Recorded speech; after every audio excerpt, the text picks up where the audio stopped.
Hey guys, this is Jamie with Greater Than Gatsby, and today I'm here to kind of introduce you to the new Friends collection and show you how we utilize it very quickly to achieve similar results to its sister set, the Cult Classics collection. So let's go ahead and get started. The first step that we want to do is look at the overall exposure of the image. This image is very well equally exposed. You can look at the histogram and see that those curves are beautiful, but if not, you can adjust the exposure just by hovering over darker as shot or brighter in different variations to achieve the exposure of the image that you would like. Now this is under the ugly naked guy exposure, and just wait until you see the theme of this set. So then we'll move on to the Anagi white balance. Now here we have many options. You can use auto white balance, or you could use different variations. You can boost the warmth, you can boost the magentas, you can boost the greens, or you can cool it off. So if you are shooting a little bit too warm and there's a lot of oranges, you can add in that cooler boost. Or if they are very ruddy in the skin tones, you can add some green. Now this image, I do like the way it is in regards to the white balance, so I would not make any adjustments, but those options are there when you need it. Let's go ahead and move down to the tones. So we have two sections here. We have Monica's Clean Freak tones and we have Gladys's artistic tones. You can select one preset from each and they are stackable, but it has to be one from Monica's Clean Freak tones and one from Gladys's artistic tones. Now, if you want to get an idea about how each kind of looks, you can hover over each one just like in normal Lightroom fashion to kind of determine what look or style you want to achieve before you select. On these ones, I actually think I am going to utilize Central Perk.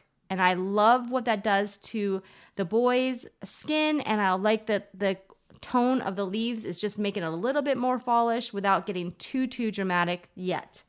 So moving on, we would go ahead and go down to Gladys's artistic tones. Now here you can stack or you can choose not to stack. So let me just kind of hover and roll down over each of these so you can see what it does and see if this image in particular will need that second layer of tonal adjustments. And I think for this image, I am going to leave it as is and go ahead and move on down to main character energy. Now, main character energy utilizes AI to select your subjects and add a little bit more pop, whether it be just a clean pop, a little bit of that glowy look, warmth, if you can add in some magenta to your characters. This is great when you're backlit and your subjects are a little bit dark and you need to add that extra glow. Here they are very well lit. I would not add it on this particular image, but I do think that it is very helpful in a lot of the images that we shoot in some of those harsher environments. So I think here this is perfect. I would not add them, but let's go ahead and move down to the backgrounds. This background adjustment is under Ross's main character annulment. We have two areas in this one in particular. You have the BG, which stands for background. So each of these adjusts the background only. And then you have sky, which adjusts the sky only. So for this one, I will kind of scroll down through the backgrounds to see the changes that I'm kind of looking for. I know I want to make an adjustment to the background because I want a little bit more of that subject separation. Okay, so I'm going to go ahead and utilize, so you're going to Minsk. And for this one, I wanted a little bit more or less of an adjustment. So I will bring that down until about there, 60%. And I like what that does. We're making some good progress already. I definitely know that I need to add some more light to the photo. So I am going to scroll down to La La La La Light. And here, this will create gradients in the left, center, or to the right, in different variations. So let me go ahead and move down the list from Smelly Cat. Smelly Cat, what are they feeding you? Smelly Cat, it's not your fault. So for this particular image, I want more light in the center, which is already naturally there, but I want to amp it up. So I am going to go ahead and choose Smelly Cat in the center, and I want it a little bit more. So I'm going to bring that up to about 125. Now, I understand that my highlights are getting blown out here, and I will fix that in the end with the use of the brushes.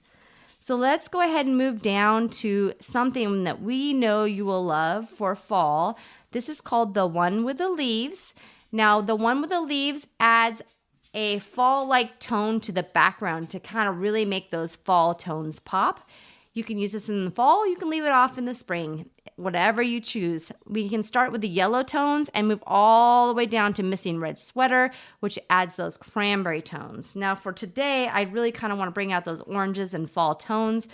So I'm going to go ahead and use Yellow People Frame, and I am going to stick with just the first one, Yellow People Frame Plus. Now that is a little bit stronger than I would like, so I am going to reduce that opacity down to about 40%. The next and last section in this is the entertainment unit. Now, this is those finishing touches that you love on all of your images to really make your subjects pop, make their skin look the best, make that subject separation occur a little bit more, add some depth. So we have Phoebe's skincare, which will kind of smooth that skin. We can whiten their teeth. You can whiten the eye whites. You can make the iris pop. You can come down to popping the shadows a little bit more just to kind of add that depth. You can pop the highlights a little bit more just to add a boost in the highlights. Mishmash pop or Meet Good is one of my favorites. That is that combo pop that we know and love that basically creates that more dynamic range in that image. You can recover the highlights. Now, I know I mentioned I want to do that soon, but I'm going to use that in a brush only. And then you can recover your shadows.